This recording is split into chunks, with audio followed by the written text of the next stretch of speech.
मुफ्ती साहब के YouTube channels को सब्सक्राइब कीजिए। आस्क मुफ्ती तारिक मसूद। फौत शुदा शख्स की नमाज रोज़ों का फ़िदिया क्या है?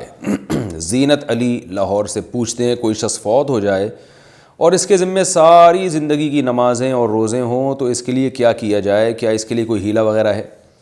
भाई वगैरह वगैरह तो कुछ भी नहीं है। उसने अगर वसीयत की थी कि मेरे रोज़ों और मेरी नमाज़ों का फ़िदिया दिया जाए तो 1/3 माल में से, यानी मैयत के 1/3 माल में से नमाज रोज़ों का फ़िदिया दिया जाएगा, बाकी 2/3 को तकसीम किया जाएगा। यानी 1/3 के अंदर दिया जाएगा। 1/3 से ज़्यादा अगर पैसा उसमें जा रहा है तो फिर वो गलत है, वो वसीयत कलअदम होगी। पहली बात तो ये। दूसरी बात ये है कि रोज़ों के फ़िदिये का तो हदीस में सराहतन ज़िक्र है। नमाज के फ़िदिये को फ़ुक़हा ने रोज़ों पर क़यास किया है, क्योंकि नमाज की अहमियत रोज़े से ज़्यादा है। उलमा कहते हैं कि जब रोज़े का फ़िदिया शरीयत में साबित है, जैसे कि कुरान मजीद में है तआमुन फ़िदियतुन तआमु मिस्कीन, एक दिन का खाना यानी 2 टाइम का खाना किसी मिस्कीन को खिलाना, जब रोज़े के बारे में है तो नमाज की अहमियत तो रोज़े से ज़्यादा है। तो इससे पता चलता है कि नमाज का फ़िदिया हदीस में सराहत उसका ज़िक्र नहीं है। अलबत्ता उसको बल्कि इसको फ़ुक़हा क़यास से भी ताबीर नहीं करते, दलालत से ताबीर करते हैं कि नमाज की अहमियत रोज़े से बहरहाल ज़्यादा है। तो उम्मीद की जा सकती है अल्लाह ताला से कि वो जैसे रोज़ों का फ़िदिया कबूल करता है तो नमाज का भी कबूल कर लेगा। तो ये उम्मीद की वजह से इस पर फतवा दिया गया है। हदीस में कहीं इसका तज़किरा सराहतन नहीं मिलता। तो इसलिए जब तक कोई ज़िंदा है वो रोज़े की भी क़ज़ा करेगा, नमाज की भी क़ज़ा करेगा। जब क़ज़ा करना उसके बस में ना रहे, बीमार हो, तो फिर फ़िदिया करेगा वो अपने माल में से, और या वसीयत करके जाएगा। तो अगर उसने वसीयत नहीं की है तो फिर लोग बड़े परेशान होते हैं कि पता नहीं हमारे वालिदैन को क़ब्र का अज़ाब हो रहा होगा, और फिर उनको अज़ाब से बचाने के लिए वो पूरी ज़िंदगी की नमाज़ों की कैलकुलेशन कर रहे होते हैं, और फिर वो लाखों रुपए नमाज़ों में, रोज़े तो कम होते हैं, नमाज़ें तो बहुत ज़्यादा होती हैं। एक रोज़े का फ़िदिया वही है जो नमाज का फ़िदिया है। रोज़े तो महदूद हैं, नमाज़ें तो बहुत 30-30 साल की नमाज़ें हैं, उसमें लाखों रुपए लोगों के इसमें ख़र्च हो जाते हैं। तो फ़तवे की रूह से फ़तवा तो यही है कि औलाद पर वाजिब नहीं है अगर मैयत ने वसीयत नहीं की, लेकिन औलाद अगर फ़िदिया करेगी तो सवाब मिलेगा। फ़तवा ही है। लेकिन मैं एक मुशाहिदे पर मबनी एक हकीकत की वजह से जो फ़तवा देता हूँ वो ये देता हूँ कि जब मैयत ने वसीयत भी नहीं की है तो अब औलाद टेंशन न ले फ़िदिये की, क्योंकि औलाद को ये वहम होता है कि अगर हमने वालिद की नमाज़ों का फ़िदिया अदा नहीं किया तो पता नहीं बेचारों के साथ क़ब्र में क्या हो रहा होगा, तो ये हमें कहीं गुनाह ना हो, या अखलाक के भी वो ख़िलाफ़ समझते हैं, मुरव्वत के ख़िलाफ़।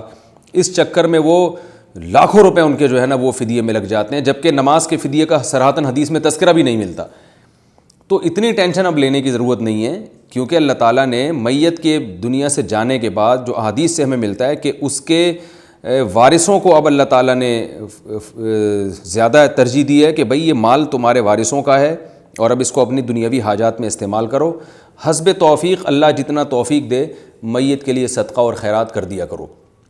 तो इसलिए लोग चूँकि वहमी बन रहे हैं और टेंशन में आ रहे हैं, तो जो कहते हैं कि जो अपने लोगों के ज़माने के अहवाल को जानता हो तो उसके हिसाब से जो फ़तवा दिया जाता है वो ज़्यादा बेहतर होता है।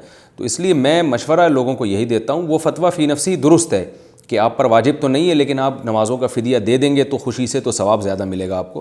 लेकिन मैं ये मशवरा देता हूँ कि अब इस टेंशन में पड़ने की ज़रूरत नहीं है।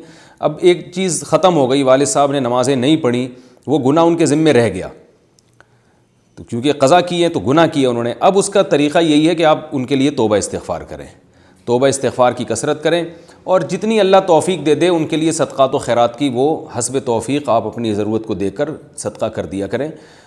इसमें उनको सवाब मिलेगा। और सदक़े में ये नियत कर लिया करें कि अल्लाह उनके जो भी गुनाह हैं, जिनमें नमाज़ छोड़ने का गुनाह भी शामिल है, तो अपने फ़ज़ल से इस गुनाह को माफ़ कर दे, इस सदक़े की बरकत से, जो भी आपको अल्लाह ताला टूटी फूटी तौफ़ीक़ दे दें। 30-30 साल की नमाज़ों के फ़िदिये का हिसाब लगाने की ज़रूरत नहीं है, उसमें हरज बहुत है और शरीयत में उसका सराहतन सबूत भी नहीं मिलता।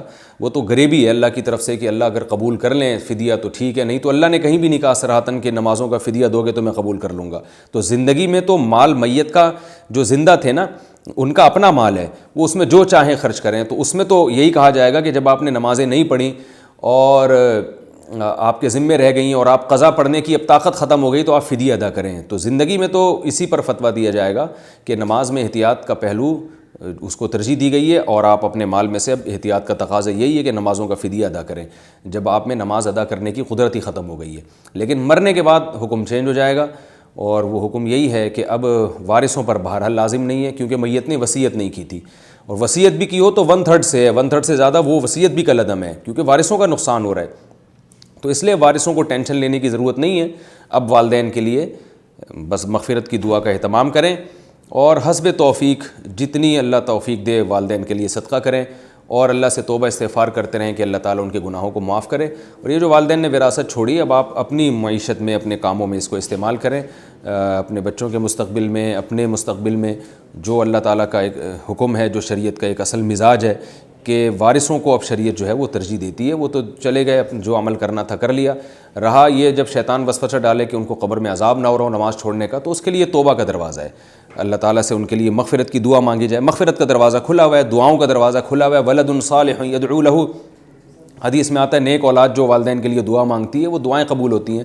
تو اب گڑ گڑا کے دعا مانگے، اللہ ان سے جو نمازیں چھوٹ گئیں وہ نمازیں تو معاف کر دے. تو فدیے کے تکلف میں جانے کی، یعنی وہ فدیہ جو بہت زیادہ بن رہا ہو، چند نمازوں کا ہے وہ تو ٹھیک ہے، لیکن 20 30 سال کی نمازوں کا فدیہ ٹھیک ٹھاک بن جاتا ہے، تو وہ اس تکلف میں پڑھنے کی ضرورت نہیں ہے.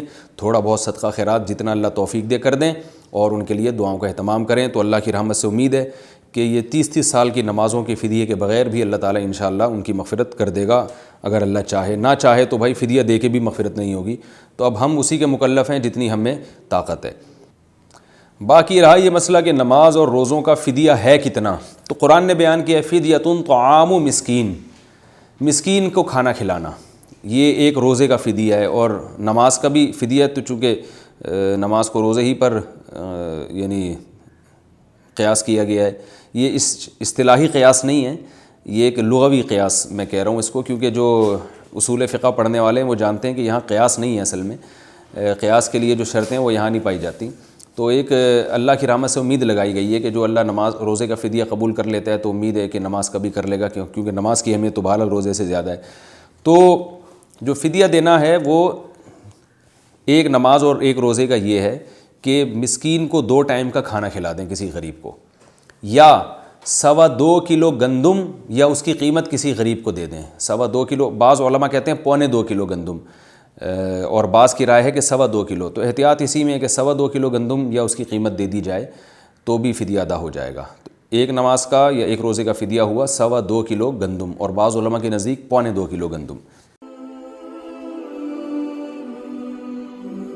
Ask Mufti Tariq Masoud.